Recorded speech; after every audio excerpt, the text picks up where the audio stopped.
Hello and welcome to Clamp, the Creating, Living and Making podcast. I'm your host, Adam Mackey, and joined as always is Grant Alexander. Hello. And Morley Kurt. Yo. What's going on, boys? How's your week been, Grant? Well, I have finally been getting back to the shop tour video that I wanted to put out on January 1st. It's a little late, but hopefully I'll get it done this week. Actually, by saying it, I'm going to get it done this week. It is going to be done. That is my only goal, other than all the other goals that I have. The other thing I've been working on is some leather earrings that are going to be a Valentine's gift for my wife. And she's going to listen to this and then know about it. But come on, Grant. What I'm actually going to be giving them to her before Valentine's Day so that I can make the video out before Valentine's Day. And that's the biggest reason why I'm committing to doing the shop tour video this week. So that next week I can put out the leather earring video. So when you say this week, do you mean before this episode comes out? Or this week when the episode comes out? Because that gives you another week. Both those things are possible. Whichever one happens to be true. I'd like to get it out before the podcast episode drops. I've got all 90% of the footage, so it's down to me. The big thing is I couldn't think of a really fun and interesting way to open the video. And I didn't, when I started going through the footage, I was like, I'll just come up with something. I realized I had actually, trying to be funny, filmed something that I thought, looking back at it now, was actually kind of funny. So I think you should do a sort of mystery suspense style thriller opening where your wife is sleeping and you're going up to her, about to assassinate her, but you go to stab and then you just put the earring in her ear. And it's No, I'm talking about the shop tour video. Yeah, I was wondering how this was going to come into a shop tour video. Yeah, you can do that too. Yeah, I could do that. Pretend to stab your wife so you have time to go in the shop. Yeah, no, that's a funny way of doing the. If it was a Halloween gift, I think that would work. But I think I'm going to stick with more lovey-dovey kind of stuff because it's a Valentine's Day present. And I'm going to try and put it out. So Instructables is running a jewelry contest in February. So I want to have that ready for the jewelry contest. And yeah. I don't know. That's and the other thing I've been working on is the little toy car for the I love this story with the tires sticking out the back. Thanks. That was great. Every time I go to put the actual tires in the back of the wagon, I go, why can't this wagon be just a little bit bigger? And I thought, I wonder if these ones fit, or if if I got the proportions all right. It's funny. I feel like trunks of cars, whenever you have 4 of something, there's always just enough space to fit 3 of them. Yeah. You can never fit an even 4. That's true. It's true. Same with bodies. Oh. So Morley, what have you been up to? It has been a busy week. So the day this episode drops, we will be moved into our new apartment. So we have been packing up and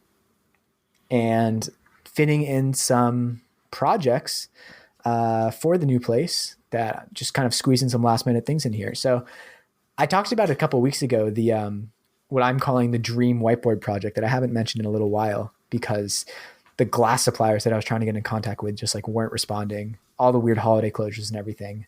But a few days ago, I went to take out the trash and I look and there's this big pile of random junk behind because they're doing renovations downstairs. It's probably environmental hazard, but doesn't matter.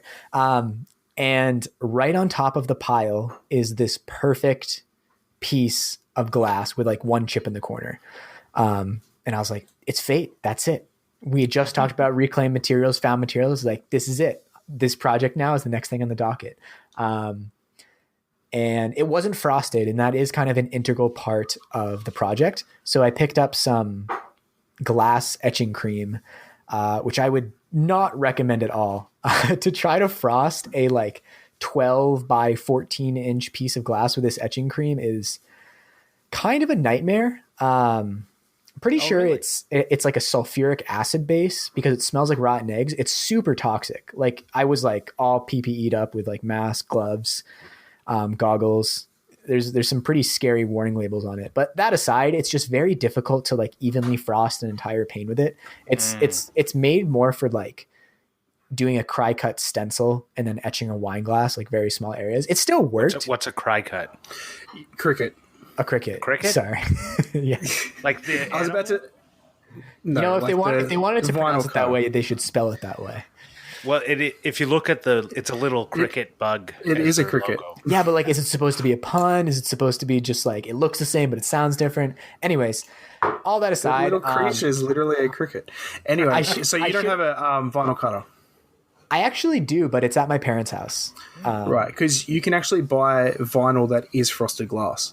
Yeah, I know, and you can also get like the spray paint that frost glass. Oh, yeah. Both of which I should have done, but you live and you learn.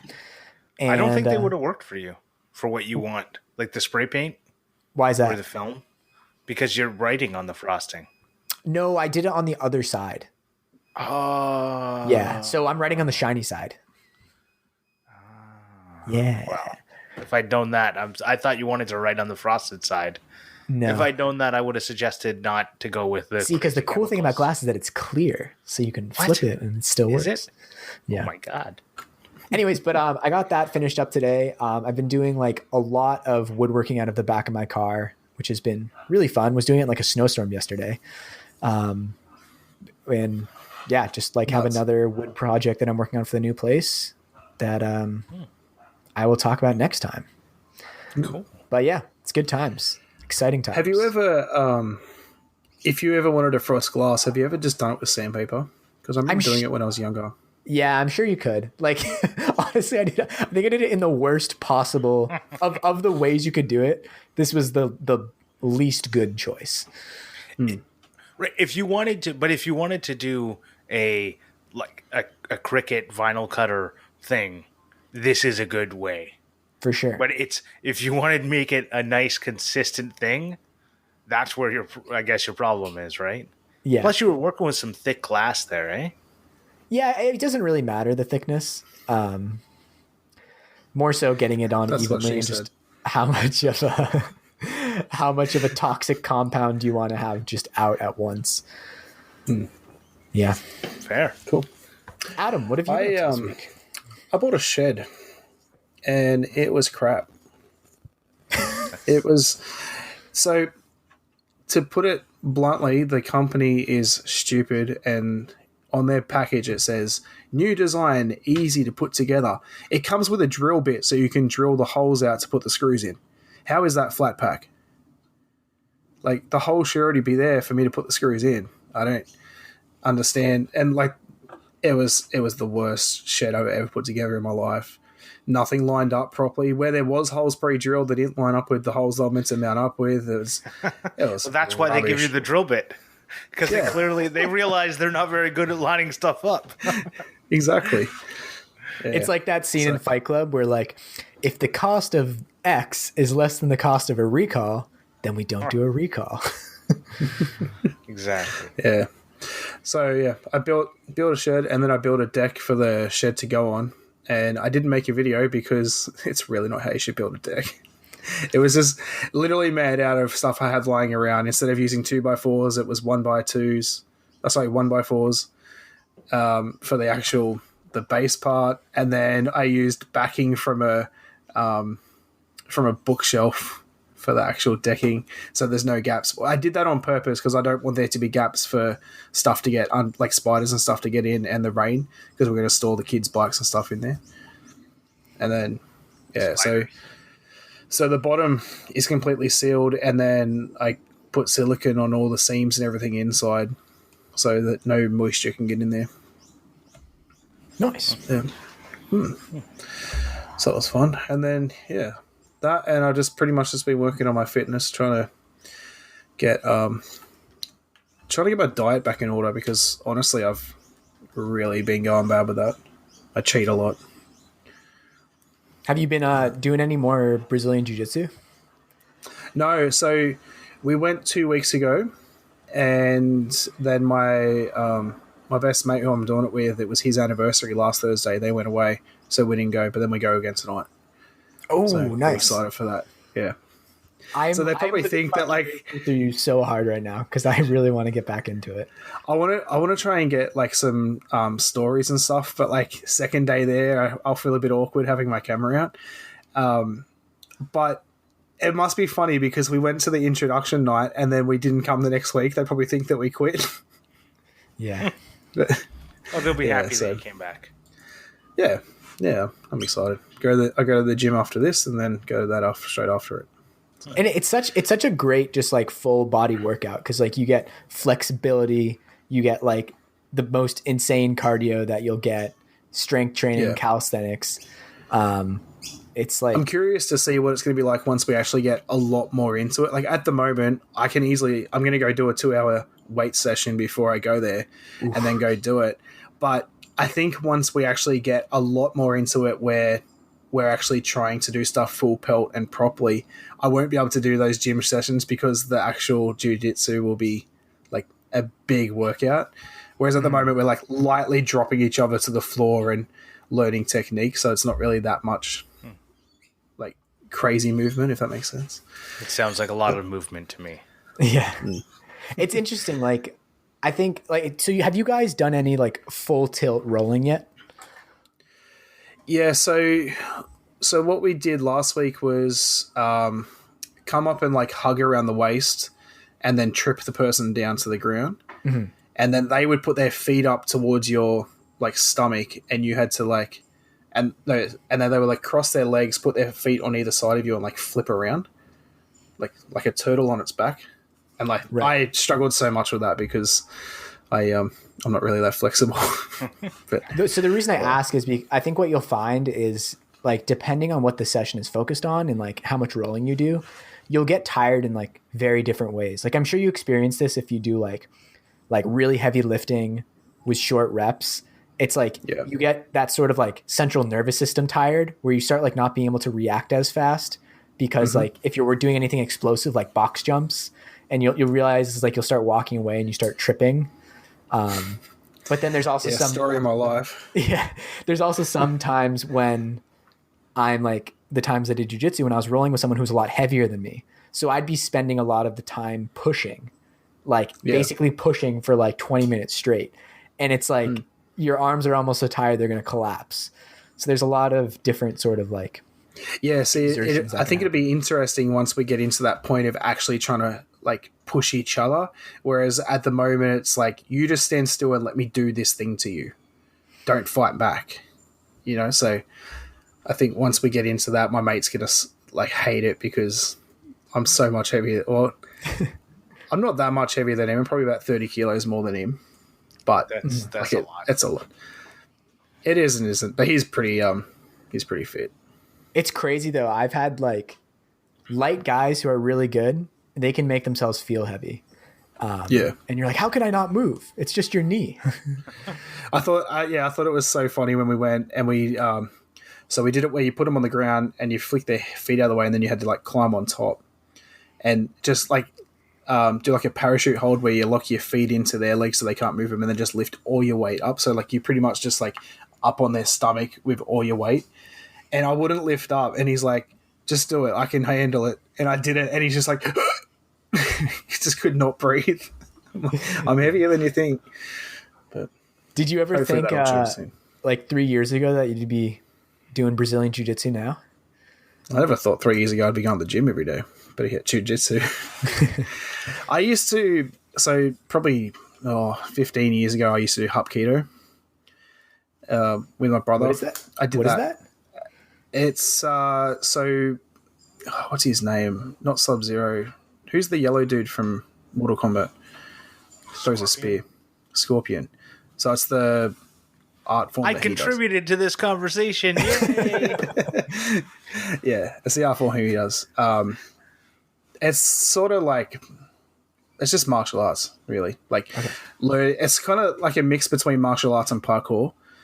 It's like learning to sort of drop and roll out of the paint. Like, when you do parkour, how you got to land into a roll sort of thing. It's like that sort of stuff. Parkour. Yeah. So been pretty fun trying to focus on this. I did jumping jacks this week. There you go. Ooh. I did 20 of them. In the week? Like at once, though. That's pretty good. Okay. You made it sound like you did like 2 a day for a week. Hey, that's still pretty good. Hey, that'd be way more productive. Any start is a start. Yeah. It's the hardest part of anything. Yeah. I think, as you were saying in the pre-show, like me doing my Instagram not reels, my stories, I've been trying to get a lot more into like the lifestyle stories and stuff. I think if I can really start trying to get my fitness and everything back into it, I've already had a few people message me saying I've inspired them, not necessarily to actually start anything, but they're inspired by it. I think I can actually hopefully get enough of a following where I can actually try and get some people into like a group of trying to get something done. Because it's such a weird... I know we've talked about it a little bit before, but with the fitness and everything, like the endorphins that are released when you work out and when you notice changes and stuff is the most amazing, fulfilling thing you'll ever experience. It's funny. I think in some ways it's similar to like the feeling you get when you drink a little bit, but it's longer term. It's that little bit of like euphoria.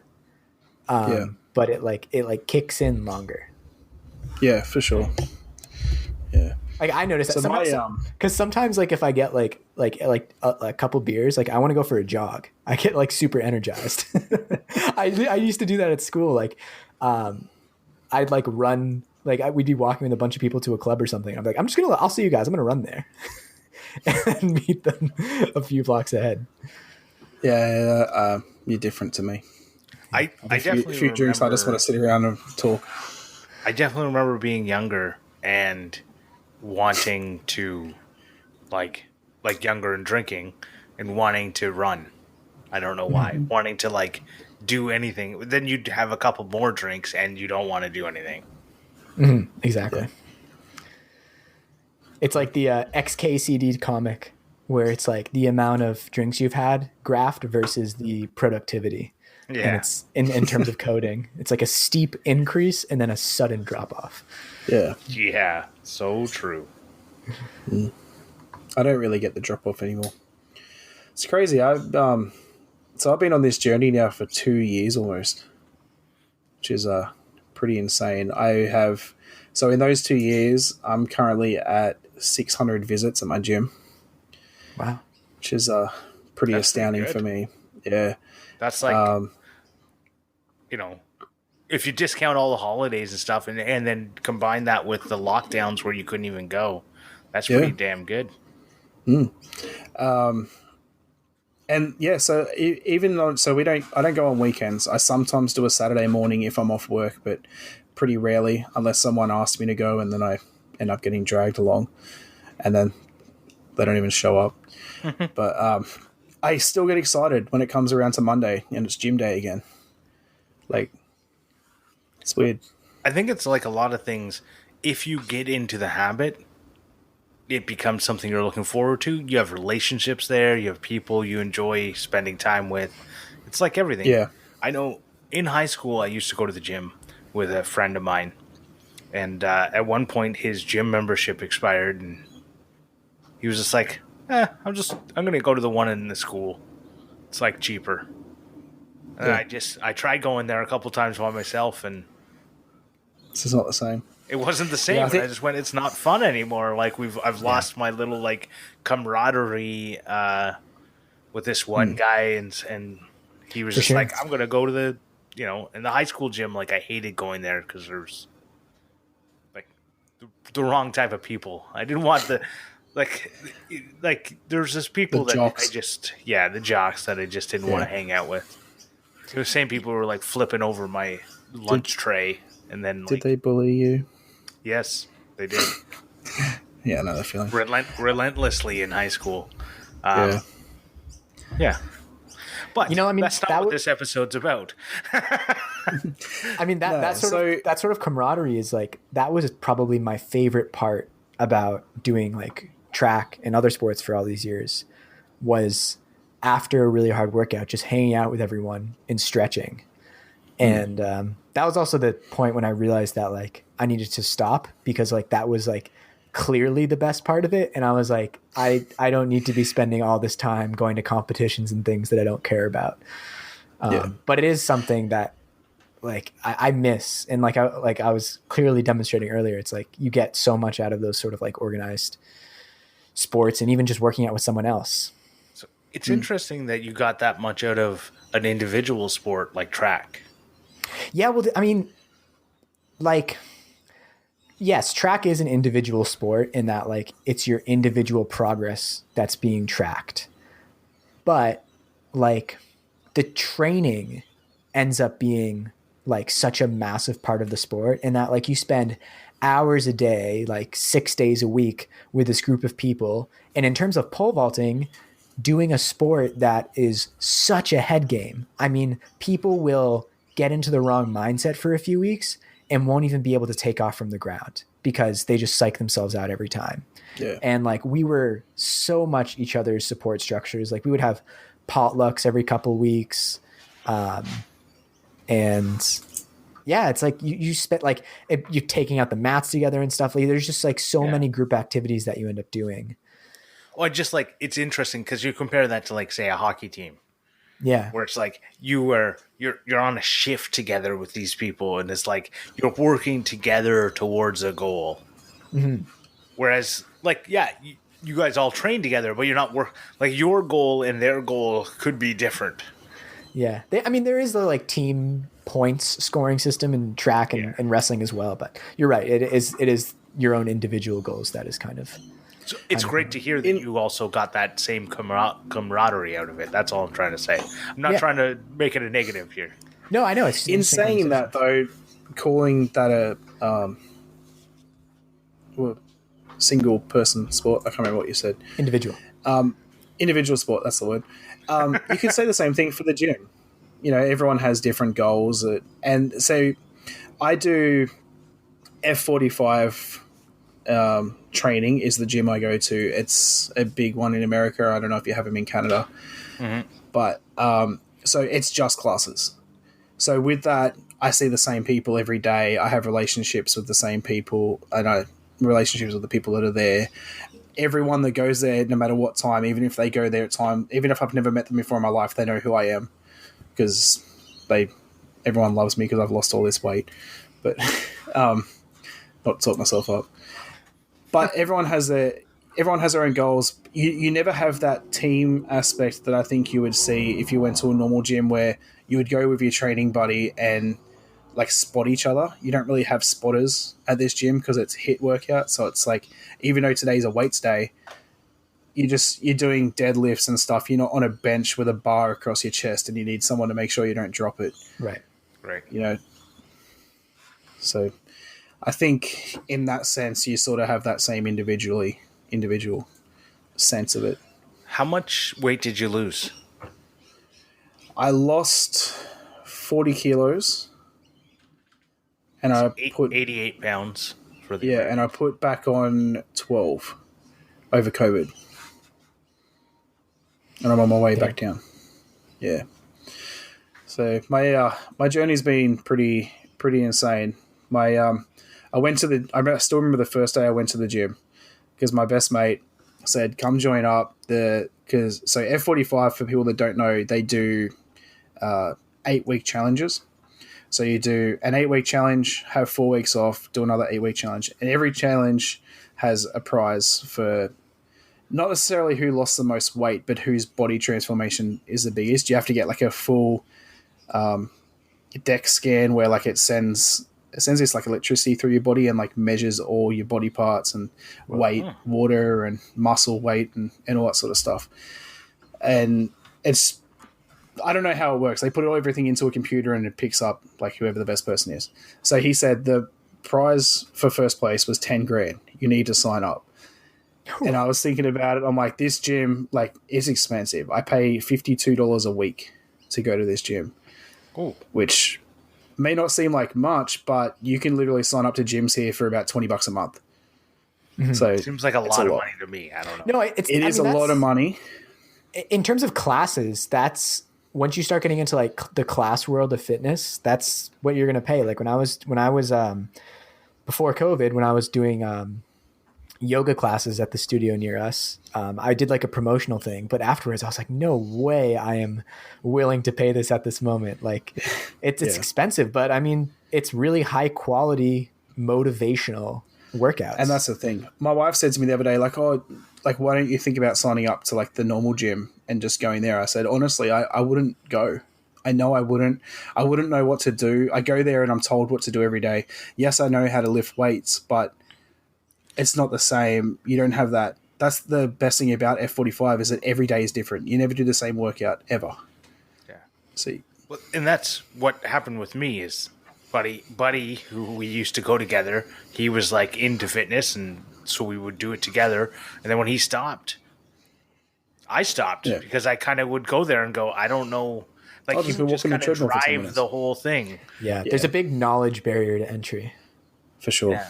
Especially like in this sort of like more modern fitness landscape where I feel like everyone is at least peripherally aware that you can really hurt yourself if you lift incorrectly.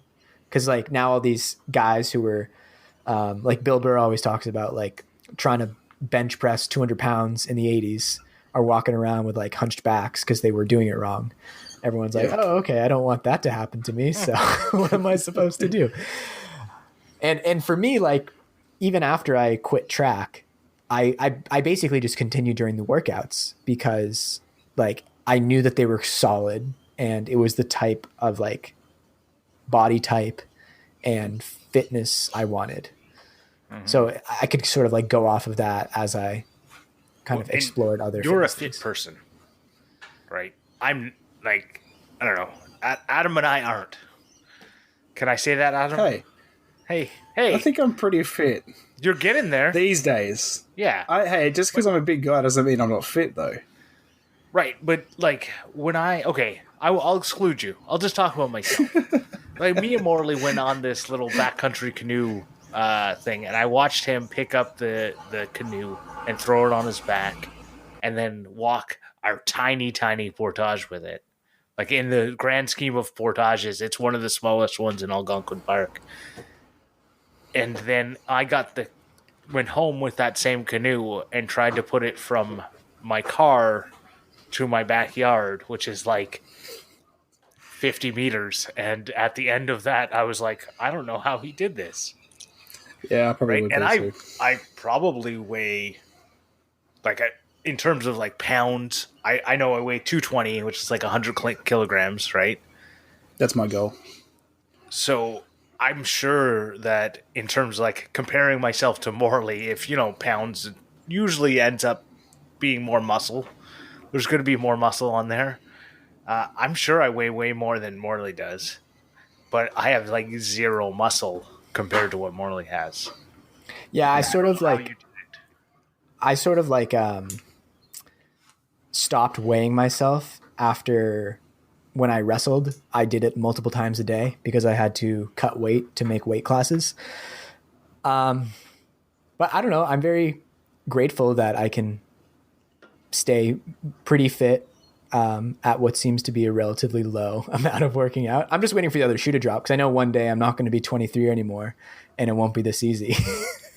Like I do remember when I was 23, I was way better shape. And even then I was like 195 going, I need to lose at least 15 pounds, Yeah.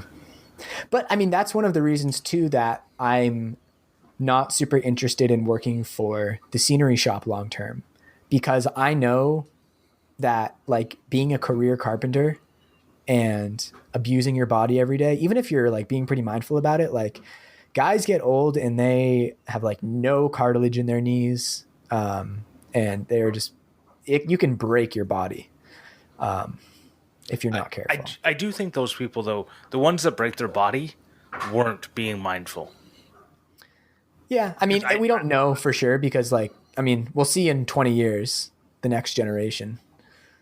but I know carpenters who like retired and were completely active in their 70s. Yeah, that's Like fair. it's more, I think, has to do with genetics and how you treat it. Like a lot of people, Oh, like even they talk about like Andy Pugh, who ruined his body lifting those cement things that he always talks about. Like he went, I did this stupidly. I was lifting things that I shouldn't have been lifting by myself, but I had to do it because that was the job. And a lot of people go, I'm gonna pick up this 3/4 inch plywood sheet by myself because no one else is around, and that's what I'm gonna do, right? And if you do that every day, you're probably gonna twist the wrong way once, and whoop. Mm-hmm. Yeah. Yeah. Well, that's one of the benefits, especially with the gym I go to, is with the classes, is there's personal trainers there that teach the class every single day. They roam the room. They're making sure that people are working and not just sitting on their butt. But not just that, they're there to help. Even to this day, I was talking to my personal trainer yesterday, saying, "Am I doing squats right? Can you help me with my form?" And all that sort of stuff. Whereas if I go to a normal gym, I'll just be doing whatever I think feels right, and probably be doing it wrong. Exactly. Yeah.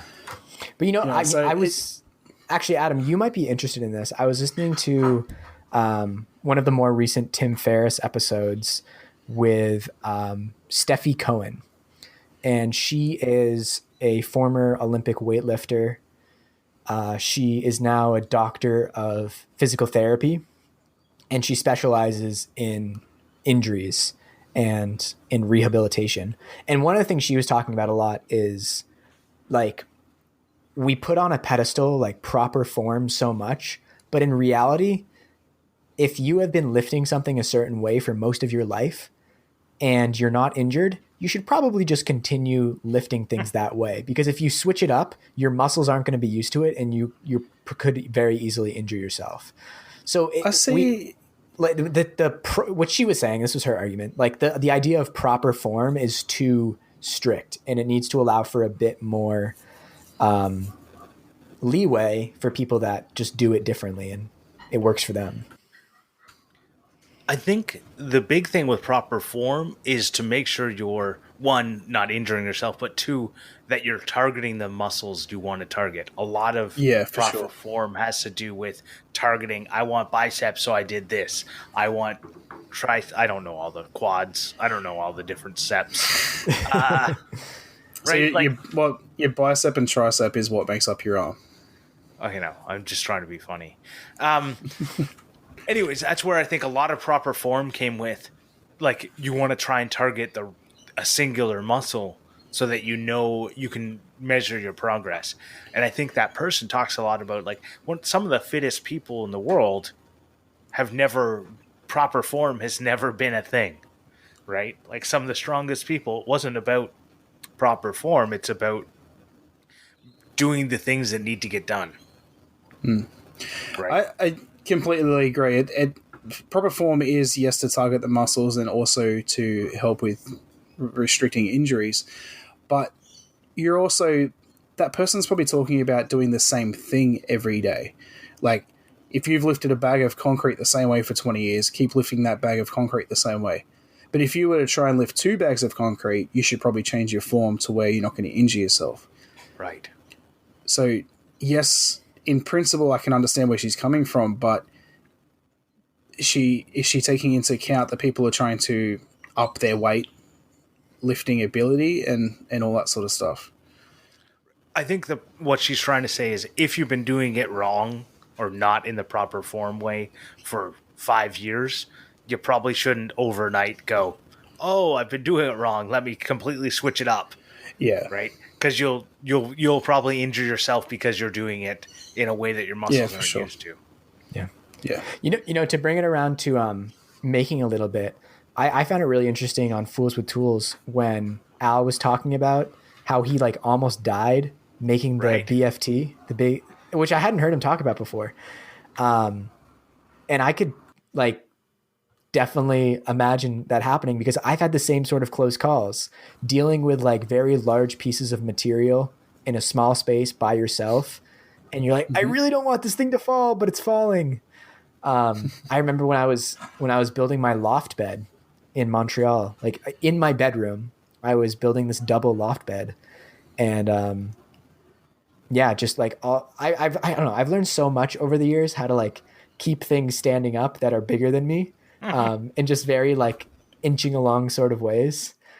I don't know. Have you guys had any sort of like close calls, or not worse than close calls, making and injury wise? I don't think anything really bad enough that I remember. I mean, I've dropped sheets of plywood on my feet and stuff. Nothing really too crazy, but Almost all of my close calls or even injuries happened with me trying to use a tool to like I was the way it like, shouldn't be used. no, it's the way it should be used. Just like I was jacking a transmission on my car to like we were replacing the clutch and we were underneath the car and the transmission slipped off and smashed onto my hand. That kind of hurt. Wasn't fun. It was not a fun thing. But like, yeah, could I have used the transmission? Like, it's just a regular jack. Could I have got a transmission jack? Of course. Could I have? Yeah. But like all of my close calls have to do with I was lifting something that otherwise wouldn't be liftable. Right? Yeah. And I'm using a tool to assist me in a way that it's precariously balanced. And you just got to be careful sometimes when you do that. Yeah. It's important to know you're doing something sketchy when you're doing it. Exactly. What I should have done is, like, you know, like when you drop something and your first reflex is somehow to put your hand under it or your foot under it to stop it.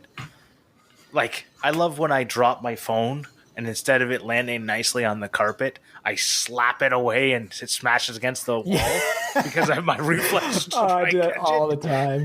Right. And I'm just like, yeah, this nice soft carpet it could have landed on. Instead, I smashed it against the wall. That's how I broke my last phone. We're not booting it. Yeah, I tried. It fell off like the bathroom sink, and I tried to like snatch it in the air, and I slapped it into the porcelain tile, and it shattered. I've done that. Well, That's the only phone I've ever broke was I dropped it in the bathroom, and I fucking tried to grab it, and boom. Oh, those tiles are hard. Right. So that's the kind of things. Every time that I've ever had a thing, it's because I haven't played out the worst case scenario in my head prior to it. Right. Right. So like if you're holding on, like I've like Adam dropped a full sheet of plywood on my foot. Not a fun feeling. No. Luckily I wear actual shoes. I'm not like most people wearing sandals around the shop. Yeah, I don't know how you do that, bully. Yeah. Is that me? I do. I don't know. Well, you're always barefoot, I think. Yeah, But, I try to wear shoes if the situation warrants it, but I am. When you made your 3D enclosure, you had sandals on outside when you were cutting up wood. Yeah. Anyways, all that to say is I've definitely had close calls, and it's because I haven't thought, what should I do? And I've often done the wrong thing. Like, I can catch this with my foot. No, you can't. Yeah, I've been trying to focus on changing my goals again. Every year I seem to be doing this. So last year my focus was on losing weight, and then COVID happened and I put weight back on, so that was disappointing. But now I've decided, so when I notice my muscles grow is what gives me the endorphins of wanting to keep going and push further. So I'm really trying to focus on building muscle and let the weight go away with it. And I know what I'm doing is correct because over Christmas, I took 3 weeks off from the gym. I literally ate whatever I wanted. I lived my best life. I was eating cake and whatever. I didn't lose any weight. I didn't gain any weight, but I lost body fat and I put on 2.5 kilos of muscle. Wow. So, yeah. Because you were working out amidst it all. I wasn't really working out, but I think what it is that the time that I was working out on either side of it, I was doing what I needed to get the result I wanted. Right. I think you should connect up with Steve from Moonshine Metalworks because he's all about the gym. Yeah. Yeah. So you mentioned earlier on in the episode, Adam, that like you were eating really well and now you feel like you've fallen off of it. So like, what's the pain point? I think what's happened is I I like to experiment. I like to change things up and try different diets and try to work out what works for me. And when I lost that 40 kilos, I had a pretty strict specific diet of I pretty much ate the same thing every day. And then I decided to try keto, and it didn't work out for me. I got really sick. And then I decided to try like lazy keto, where you just wouldn't try and restrict carbs, and that didn't really work because then I started cheating on meals, and I'd be like, oh, one meal won't hurt. And then the next day it's like, oh, one meal won't hurt, forgetting that I had the same thought the day before. And next thing you know, I've got a month of eating crap. And then now I'm pretty much gone back to the diet I originally started with. I feel like the passion, not necessarily the passion, but I feel like I don't have the drive that I had when I first lost that weight, and that I am struggling with this diet again, but I know it works, so I know that I'll keep with it. And I think a cheat meal here and there is not too bad, but I think I got to a point where I thought to myself, a cheat meal once a week won't hurt, but it actually did, because I was allowing myself to do it. Whereas I think if I tell myself I'm not going to have one, and then something comes up and I just need to get food in, that's okay. Yeah. You're kind of like planning for the cheat, and then it sort of gets rid of the good habit. Yeah, exactly. Because we do have such short-term memories when it comes to building habits. You're like, oh, I don't remember that I did it yesterday. I totally remember this one person who was like I worked with that was very overweight and would talk about how he has a pretty good diet and whatever, and like, oh, he doesn't snack very much, and like every day, at least twice a day, I'd see him eating a candy bar, like a chocolate bar. Like I'm like, and he's like, well, yeah, like, but I only have like one. It's like, yeah, there's like at least one or two a day. It's like that's your daily's calories. Right. And this is like the kind of thing where he would like talk about how his diet was so good. And I was like, I think this guy is like, you know, you get into like your mind isn't allowing you to think about it. Yeah. I've been kind of trying to figure that out recently with drinking, because like I usually don't drink very often, but I think over the past couple months, it's been very easy to have like, to be drinking every day. And usually that's like 1 or 2 drinks a night. But before, like I usually don't in my life, like drink every single day. And I was like, oh shit, like I don't really want to make this a habit. And then the day that I then tried to not do it was so difficult, because I was like, this is just like, it's fun. Like it relaxes you. It gives you, like I was saying at the beginning, it gives you that little like endorphin hit. And I was like, wow, but then the day that I like stopped it, it was like nothing had happened. Nothing in terms of like, it was easy just to go back to drinking intermittently and not making a habit of it. Yeah. I think, so I'm pretty sober now. Every now and then I'll have a drink. The problem is with my depression is that if I have a drink, I have a lot of drinks, and I feel that the drink makes me feel better because takes that edge off, and then I just have more. But I could easily just say I'm not going to drink for a month and not drink, so I don't have a problem before people start messaging me. My brother's the same way. The whole reason why I stopped drinking was because I don't want to waste calories on liquid. If that makes sense. Like so I haven't had soft drink for going on 6 years almost. I'll have an energy drink every now and then, but like I don't drink Coke or anything like that. My wife drinks Coke religiously, like that's her water. She can't stand water, so she drinks Coke. And then she says, oh, we should try and eat better. I'm like, what's the point? You drink Coke 24/7. But I haven't, like, other than the occasional Coke or Pepsi, I don't drink soft drinks. Like the root beer that I had today was like to replace a beer. Yeah. Right? Like, so I'm going to try and like add some non-alcoholic beer in there. So I don't know if it showed it in the story that I tagged you in, but if I drink beer now, I buy low carb beer. or no. I saw carb that. beer. I was going to make fun Yeah. of you, but then I knew you were trying Yes. to just be good. So And fun fact for those that are trying to be healthy, spirits don't have carbs in them, so you can have as much as you want. yeah, but then Unless you don't- start mixing don't them get with soda. Yeah. The problem I have with just drinking spirits is that I don't get the effects of the hydration of drinking beer. Like beer has a lot of water in it, and it actually hydrates Yeah. you. That beer that I had was honestly because I was just so parched that I knew that water wouldn't help. Because I drink water that much that if I'm that thirsty, like water will just not help. Won't quench your me thirst. Get rid. You It need won't- yeah, you need On a thirst hot day, quencher. beer is very wonderful. yeah. Yeah, just like in Shawshank. Let's stop trying to make everyone alcoholics. Hey, late. we're giving a fair and balanced take. So, I think it'd be good to quickly talk about a couple of things I've learned. So, for those that are trying to lose weight, I don't count calories. I try to eat the best I can. I know how to eat properly.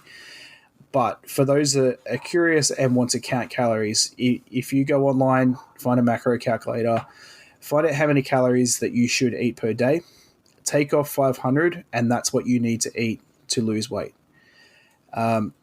The thing is, though, it is how you split up those calories. You can't go, all right, I need to eat. So I'm supposed to eat to lose weight 2,300 calories per day. I can't just go eat 2,300 calories of carbs because I will just pack the weight on. You need to work out what percentage is going to work best for you. So generally I'll do 50% of protein, and then I aim for 20% of carbs, 30% of fat. Yeah. I eat lots of carbs. Carb sandwiches I used all day to. long. Yeah. So, fun fact, people used to say that, and I used to think it before I started going to the gym, that Subway was healthy. Yeah, it's just Like carbs. Subway sandwiches. Yeah, it's just carbs. It's not good. So It's a lot of bread. a fun story about that is my peak weight was 240 and I got down to 205 and all I did was eating Subway. Yeah. I switched to eating Subway 6-inch sub, ham, no cheese, and I switched from beer to cider, and I lost almost 35 pounds. Biggest thing was probably the beer. It might have been. I mean, in saying But that, it definitely, you like, can lose helped. weight. Yeah, you can lose weight and eat Maccas every day Of if course you can. calculate You'll it just correctly. you'll feel like crap. Yeah. And that's what I would say is like one of the biggest things I notice is that if I have a lot of processed food, I will feel it and I will feel sluggish and less energy. But if I eat like 90, that's why I think is one of the reasons I can stay in pretty good shape without a ton of work. Number one, young, good genetics. Number two is I cook like 99% of my food and I try to make all those meals pretty healthy. And like we cook cake and cookies and stuff too. And Eden also has turned me on to like really nice chocolate. And the good thing about really nice chocolate is that like you only have to have a little bit of it for it to be just as satisfying as like a whole bar of Hershey's milk chocolate. So that's my two I cents. pretty much don't eat fast food anymore. I had KFC for the first time the other day, and it was the most disgusting thing I've ever had. I felt so sick afterwards. KFC is gross. Yeah. Sorry for taking you on a tangent on your. Just quickly, let's do this thing, and then I tangent. No, good. Go ahead. No, I was going to say, yeah, so I don't really eat fast food. I'll eat takeaway every now and then if we have hot chips or something for lunch. Like today, my wife had hot chips for lunch. I didn't get myself anything. Came home and had a salad because I was a good boy. But for anyone curious, so my current diet and the diet that I lost all the weight on, I eat bacon that is shortcut, has no fat. I have 4 eggs and a can of baked beans for breakfast. I have about 200 grams of chicken and salad for lunch, and then I have some sort of protein and veggies for dinner, and that's pretty much it. One of the biggest things I did was I stopped eating mashed potatoes, and I eat mashed sweet potatoes or mashed pumpkin, because sweet potato is a superfood and helps you burn fat. So, yeah. Sweet potato fries from now on. Yeah, for sure. If we go out for, like, if we go get takeaway hot chips or whatever, I always try and get sweet potato fries. So, Cool. Yeah. Cool.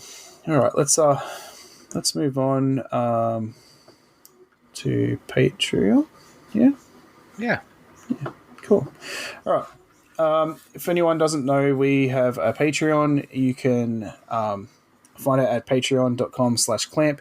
And anyone there who decides to sign up gets access to our pre-show if we do one, but always an after show and any other bonus content. I would never normally do this because I'm very self-conscious, but I'm going to put up my last scan that I got done if anyone's curious to see on my progress. And we're also going to start doing a monthly pre-show hangout. So one of our Patreons will come in, join us if they want to, join us in the pre-show, have a bit of a chat, and get a sneak peek into what that episode's going to be. Which I think it's cool. going to be any Patreon. All the patrons can come in. Any Patreon can come in. Yeah. I wanted to make it clear. Yes. So something you guys don't know yet. Normally, our top level supporter would get a shout out. Unfortunately, we don't have one anymore, but we understand that things happen. But we love all our supporters, and I wanted to give a shout out to everyone. So, yeah. So, we have 6 supporters currently, and that is, I'm very sorry if I screw up anyone's name. Dean Duplantis? Oh my God. Yeah, that was good. That's good. Good job. Okay, cool. I bet it's completely wrong. You're just telling me that. Trip Southern, Andrew Hammond, Jeff Stein, Dave Bauer, and Morley Kurt, who doesn't need a shout out.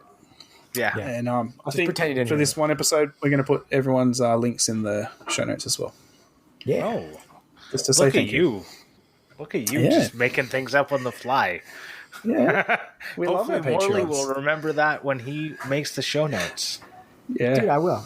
I'm a memory like an elephant. So Morley does our show notes. If he doesn't do it, you can blame him. Yeah. Yeah. And so all our episodes are currently going onto a YouTube channel as well. And that is Morley YouTube.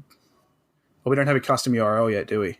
No, just search Clamp, Morley, Adam, Grant. So and it will go come subscribe to that, even if you listen on something else, so we can get to 100 subscribers and get our custom URL. in. Yes, that'd be great. Yeah. Yeah, if you search Clamp Podcast, which I know is really silly because the P in Clamp stands for podcast, but just do it for the so that's the only way it can work. If you search Clamp Podcast, you should be able to find us. Yeah. Cool. It's also linked in the show notes. Well, I hope so. Yeah. Yeah. Cool. Sweet. All right, let's move on to Clampmendations. Clampmendations. This week, I am going to be clampmendating a Austin from the High Caliber Craftsman for the ice pick that he made. I got it, I think it was last week. I think I might have mentioned it, or maybe the week before. I can't remember. But I was actually using it a lot this week, and so I see the value in it now. I was too. No, no, no. I'm curious. What were you using yours for? I was picking out, so I was making the wheels for the toy car, and there was a glue squeeze out in the tire treads that I'd made, and so I needed to use it to pick the glue squeeze out of the tire treads. What about you? I was using mine today for marking screw holes, and I was using it for some. I was also scraping glue with it. Very, very handy for that. Oh, also getting the sawdust out of the inside corner of something. Ah, Yeah. yeah. I definitely also almost dropped it on my feet. So, Ooh. Ooh, yeah. It's So apparently way if you too send us sharp. stuff, you get to be a Clampmendation. Yeah. Well, I'm surprised I'm just kidding. that nobody clampmendated him yet. But he did do a video. Well, Did you do it? What? Did you clamp Should I do mandate what? him? I don't have an ice pick. You didn't get the ice pick? No. Oh, I'm sure you can sign up late. Yeah. How about you, Adam? Anyway, who are you doing? So my elimination this week is actually someone I follow on Instagram. I'm probably going to say his name completely wrong. I did message him, but he didn't get back to me. And that is Bertrand, MBI. He is a fitness, I guess, vlogger. He started this company called Do This, and he literally starts every video with, if you want this, do this. And it's like he'll point to his pecs, and then he'll show a workout that'll do, like, target that muscle group. And yeah, his great videos, really good. He's made me buy a few weights that I didn't think I would. And yeah. Nice. Genius marketing. Does he point to his Ferrari and say, if you want this, do this? No. Books in my garage. Yeah. All right. What about you, Morley? I wanted to shout out a small Instagram account. It is called Would You Whittle Me This? He is a Boston-based beginner woodworker, and I just feel like he's a kindred spirit because he is also woodworking out of his apartment, and he has a hatchback which he uses to transport very large quantities of wood, more so than someone would expect to fit in a small hatchback. Yeah, he does really cool stuff. I always love seeing people's like tiny little workshop setups.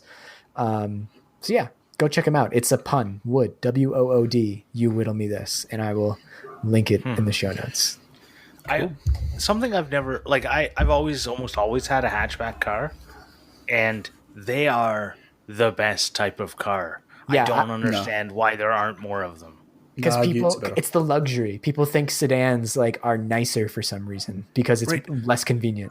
But I don't, even when you get an SUV, like the big thing in BMW right now is like they basically have taken the hatchbackiness out of the car and turned it into a giant, like if you look at the X6 and the X4, they're the ugliest cars in my opinion, but they're like giant, like sedans. They've taken like the hatchback fun part out and like made it a slick, like a, I don't know. So it's just like it still is a hatchback, right? But it has less vertical space in the back. Right. Which is like where you would store anything at all. This is what I feel like every single luxury crossover looks exactly the same now.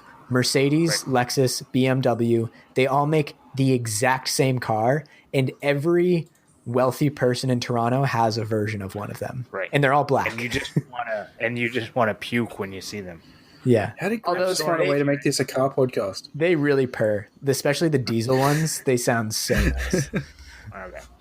Anyways, it's not about the engine. It's about the body design.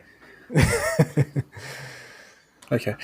Something I forgot to mention before when I was talking about Patreon is if you can't support us on Patreon, don't want to, whatever, we understand and we love everyone who does, is you should leave us a review because Morley will read them in a where you're from, in an accent from where you're from, or he'll try to.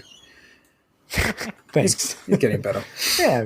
He's getting, but we don't have a review this week, so we're going to do a tip instead. And my tip, because it's the health episode, is if you're trying to get into being healthy, is surround yourself with healthy media.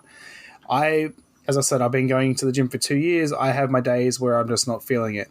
I'll put on a podcast of some sort of health. My main podcast is American Glutton, which is Ethan Suplee's podcast, and it will get me straight back into the mood to get to the gym.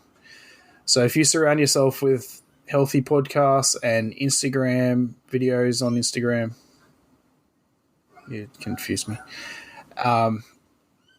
It just really helps me get in that mindset of eating better and all that sort of stuff. So, hot tip. Nice. Well, cool. I have a top tip too, and I have to say it. I'm sorry.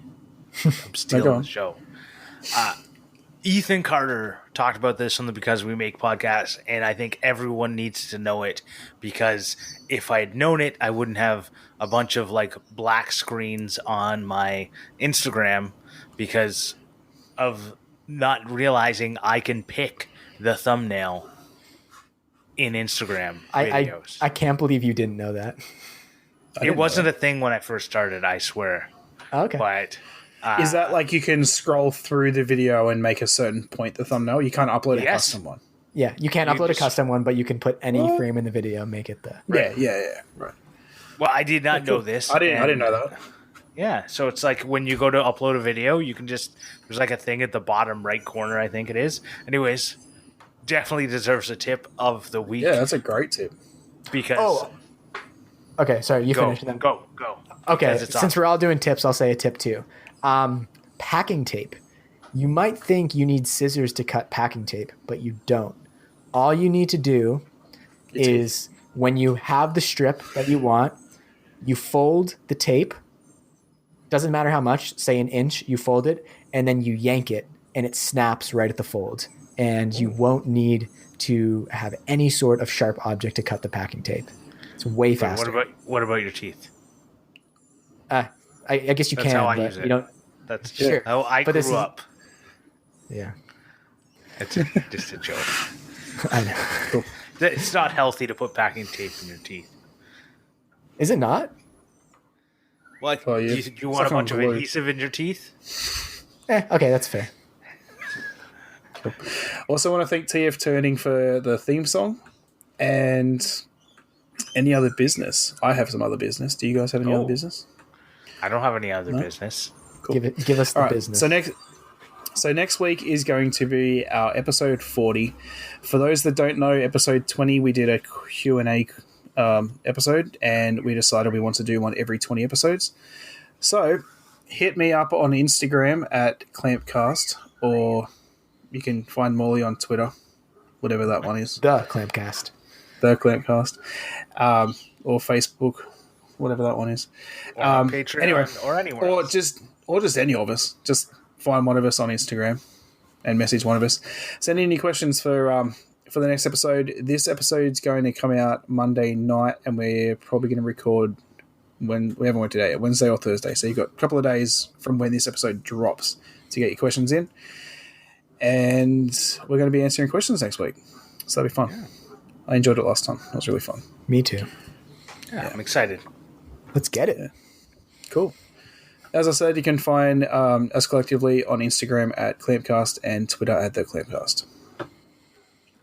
See you. Goodbye. Bye.